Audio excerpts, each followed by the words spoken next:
Hello and welcome to another video. Please excuse how I sound today. I'm on the tail end of a cold.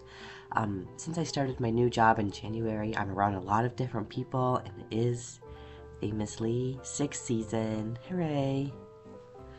Anyway, for this video, I am making a block printing stamp for the first time. A lot of my friends mentioned that they did something like this in art class in school. But I did not have that sort of experience, so this was my very first time working with something like this. I bought myself a kit for my birthday a few months ago, but it just felt right to get into it recently. I started by drawing out a couple designs, but I was regularly referencing this video by Christy Westberg through this entire process, and I quickly realized that my initial springy, flowery cat designs were way too complicated, so I end up going for a more classic doodly style. But I still wanted to include these flowery cat designs because I might end up using them for something else. I've been feeling really inspired by flowers in springtime. I think it's just been winter so long up here in New York. And I'm really looking forward to the green grass coming back and flowers blooming, the sun coming out. Today it is snowing, of course, after it was 70 degrees earlier this week. I gotta love global warming.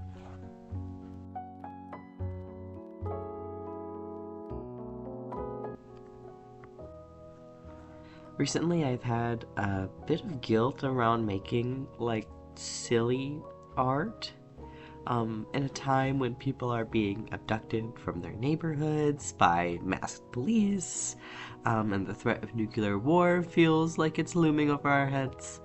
It feels like how can I be creating anything that isn't politically charged? I've been feeling conflicted about the fact that I don't always feel called to make activism art a lot of the time. I'm trying to set this feeling aside because I know deep down that joyful art is still meaningful and that I can't allow, the current horrors to occupy every corner of my mind. And at the very least, I can hope that whatever I make is, for a moment, taking others out of the scary corners of their mind. Here in the video, I'm starting to work on what will be my actual block print design. Like I said before, I went for my more classic doodly cat style. They're kind of just like jelly bean shaped. I whipped up a couple of cats having a little dance party and some stars, some good old, shapy designs. I had a pretty hard time transferring my drawing. I tried a couple methods that I didn't show on camera with just hard pressure through the drawing, and then I tried to use some clear sticky notes.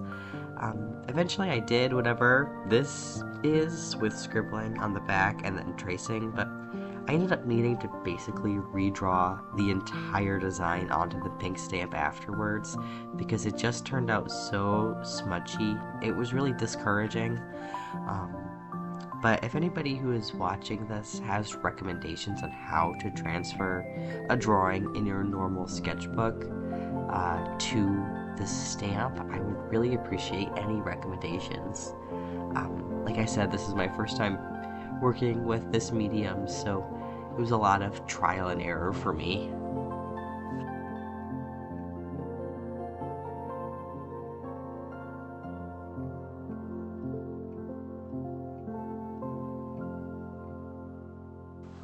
Since I started my new job, I have been traveling a lot.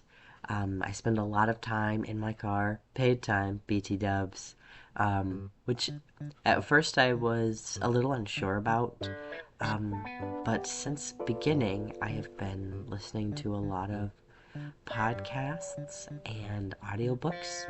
One of my favorite podcasts of all time, which I guess is not inherently a podcast, but I treat it like one, is the Last Meal series from the Mythical Kitchen.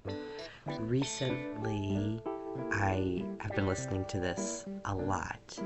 Um, Matthew Lillard, one of my favorite celebrities, was on the show recently, and it was a really fantastic episode. There's a lot of things that he mentioned in the episode that really stuck with me, so I recommend looking into that.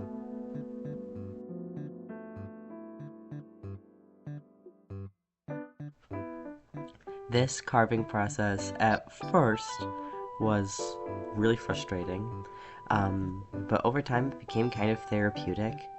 It's not very often that you feel like you get to destroy things as an adult. Like sometimes you're a kid and you get to like knock things down or tear things up. But that's not really part of my normal life, and it felt nice to kind of just like make a mess. I kind of really struggled at first to get around the edges of my design, and in the finished stamp there's a lot of kind of jagged edges, but I really don't mind. I think it plays into the handmade look of it. I'd really like to make more stamps in the future. I see some on Pinterest that have really intricate designs.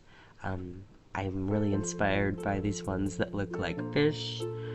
The one in the video that I mentioned that I'm referencing when I was making this did a snail that I thought was really snazzy. I feel like my typical drawing style doesn't lend itself to making incredibly detailed stamps, but I'd like to try it anyways, I think.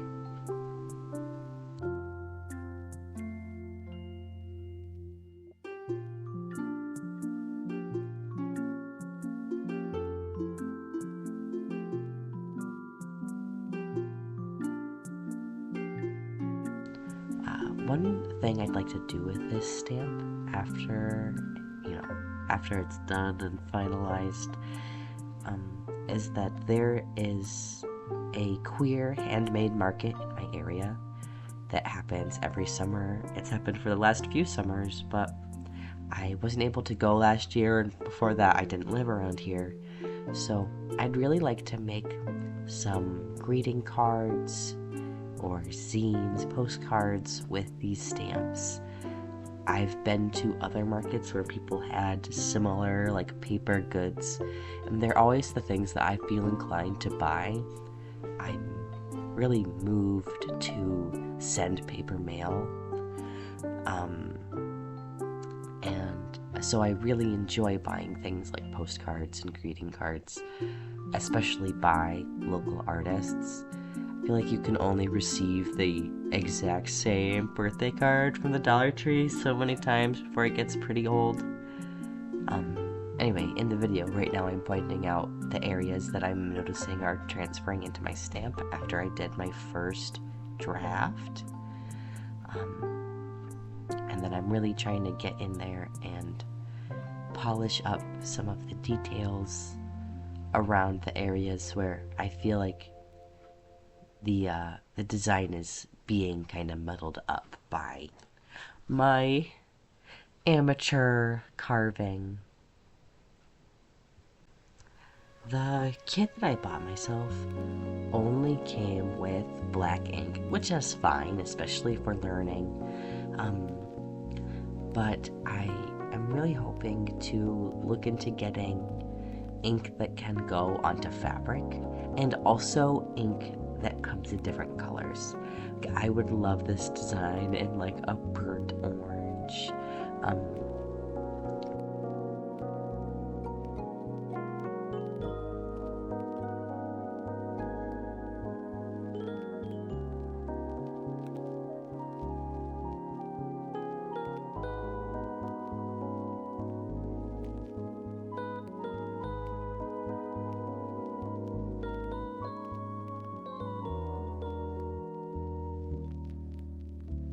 You might recognize this gouache palette from my video where I tried gouache for the first time.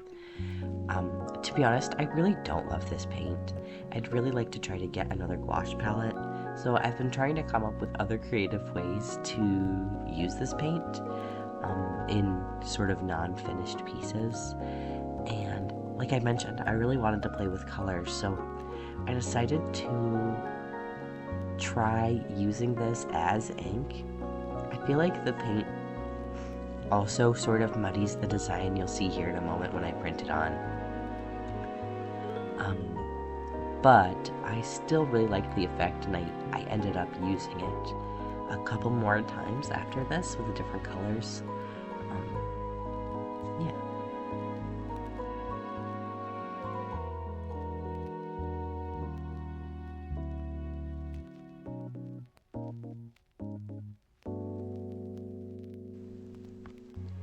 Here I am trying it with a brighter yellowy green kind of color.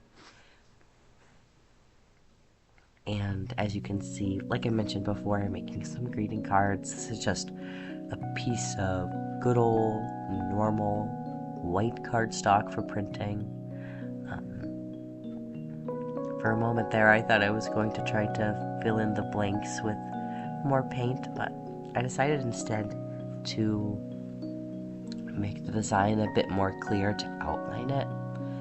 When I thought about it afterwards, I thought that this might kind of defeat the purpose of using the stamp in the first place, but I like the way that the colors kind of mesh in this, so I don't know if I will continue to outline it with marker, but I do like how this one turned out, so maybe I will. And here I am making one more card. At this point, I had decided that I wanted to give one of these to my partner, so I pushed it real hard. Alright. I really like how this one finally turned out. I wrote a cute little message on the front and wrote a letter on the inside, but that was personal, so I'm not going to share it. But here are the finished cards after I was completely done. There's the black one and the colored one. Thank you for watching.